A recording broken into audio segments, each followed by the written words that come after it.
che se c'era mia moglie qua io potevo parlare con voi.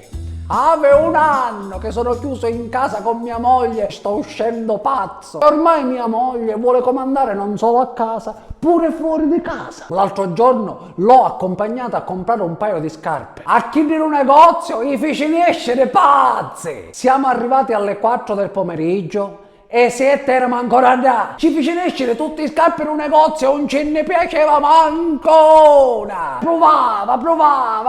Quando a un certo punto mi sono accorto che la commessa del negozio si sbatteva la testa al nuovo muro, ci sa finisce. Basta, comprati un paio di scarpe. A quel punto lei, che deve cadere sempre in piedi, si infilò un paio di scarpe e mi fa: belle, queste mi piacciono e mi stanno comodissime. E certo, queste sono le scarpe che avevi quando trasiste nel negozio. Ma tu immagini?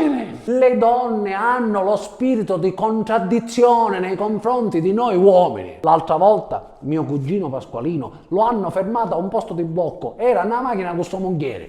Un brigadiere da lì e ci fa: senta, ma lei stava andando 20 km oltre il limite massimo. Si vota suo mogliere: vero, brigadiere, mio marito corre sempre con la macchina. Zittete, non riesco a stare zitta, muta. A quel punto il brigadiere ci fa a me cucino: tra l'altro lei era pure senza cintura. Si vota suo mogliere: vero, brigadiere, mio marito cintura non se ne ha messo mai nella sua vita. Zitto, te camorria, muta. E il brigadiere: ma guardi peraltro che lei non ha nemmeno pagato il bollo. Si vota suo mogliere: vero, brigadiere, mio marito tasse nella sua vita non ha pagato mai. Ti devi stare zitta, ti devi muta, camorria, te stare zitta. A quel punto il brigadiere parla con la moglie di mio cugino e ci fa: signora, ma suo marito sempre così male la tratta? No, ci fa Ida, solo quando è embriaco. L'arrestarono.